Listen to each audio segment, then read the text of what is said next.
आज का बाइबल का वचन निर्गमन ग्रंथ अध्याय 12 वचन 1 से 8 और 11 से 14। दूसरा वचन संत पौलुस का कुरिन्थियों के नाम पत्र अध्याय 11 वचन 23 से 26। और आज का सुसमाचार सन यूहन्ना के अनुसार अध्याय 13 वचन 1 से 15। निर्गमन ग्रंथ अध्याय 12 वचन 1 से 8 और 11 से 14।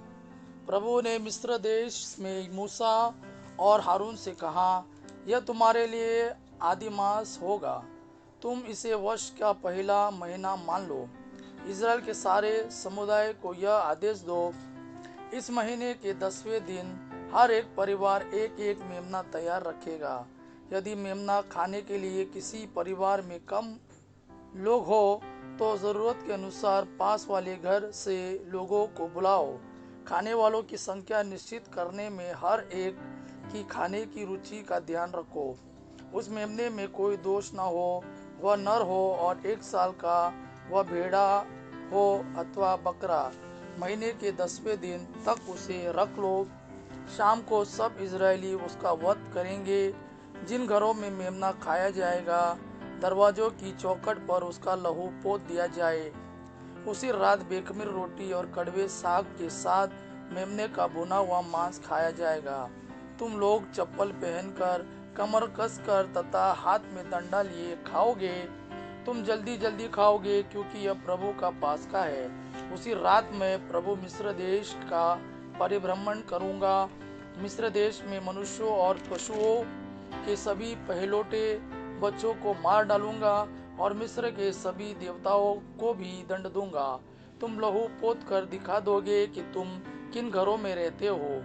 वह लहू देखकर मैं तुम लोगों को छोड़ दूंगा। इस तरह जब मैं मिस्र देश को दंड दूंगा, तुम विपत्ति से बच जाओगे।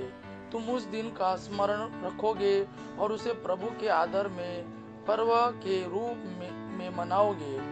तुम उसे सभी पीढ़ियों के लिए अनंत काल तक पर्व घोषित करोगे। आज का दूसरा वचन संत पौलुस का कुरिन्थियों के नाम पहला पत्र अध्याय 11 वचन 23 से 26।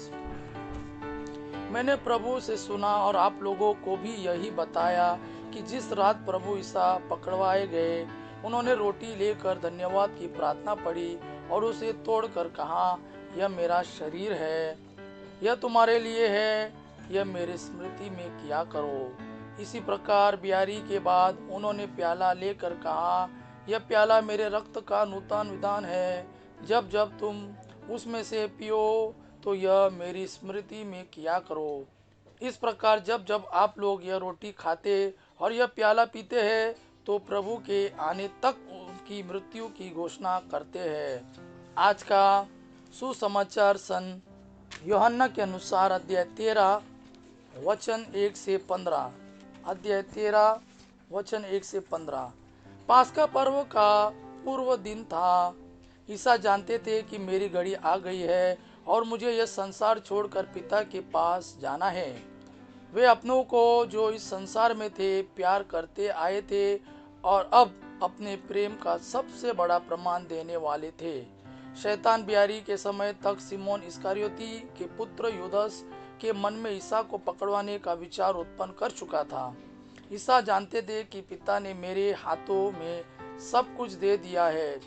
मैं ईश्वर के यहाँ से आया हूँ और ईश्वर के पास जा रहा हूँ। उन्होंने भोजन पर से उठकर अपने कपड़े उतारे और कमर में अंगोछा बांध लिया।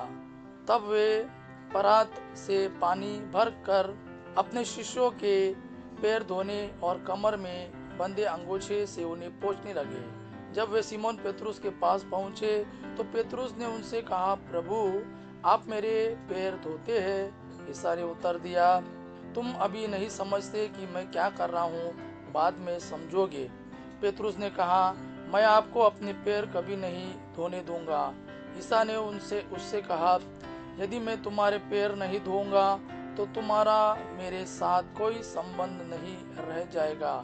इस पर सिमोन पेतरुस ने उनसे कहा, प्रभु, तो मेरे पैर ही नहीं, मेरे हाथ और सिर भी धोइए। ईसा ने उत्तर दिया, जो स्नान कर चुका है उसे पैर के सिवा और कुछ धोने की जरूरत नहीं, वह पूर्ण रूप से शुद्ध है। तुम लोग शुद्ध हो, किंतु सब के सब नहीं। वे जानते थे कि कौन मेरे साथ विश्वासघात करेगा, इसलिए उन्होंने कहा, तुम सब के सब शुद्ध नहीं हो। उनके पैर धोने के बाद वे अपने कपड़े पहनकर फिर बैठ गए और उनसे बोले, क्या तुम लोग समझते हो कि मैंने तुम्हारे साथ क्या किया है? तुम मुझे गुरु और प्रभु कहते हो और ठीक ही कहते हो, क्योंकि मैं वही हूँ। इसलिए यदि मैं तुम्हारे प्रभु और गुरु ने तुम्हारे पैर धोए हैं, तो तुम्हें भी एक दूसरे के पैर धोने चाहिए। मैंने तुम्हें उदाहरण दिया है, जिससे जैसा मैंने तुम्हारे साथ किया है वैसे ही तुम भी किया करो। यह प्रभु का वाणी है। प्रभु को धन्यवाद। आबा पिता की महिमा और पुत्र यीशु का प्रेम आप पर सदा सर्वदा बना रहे। आमीन।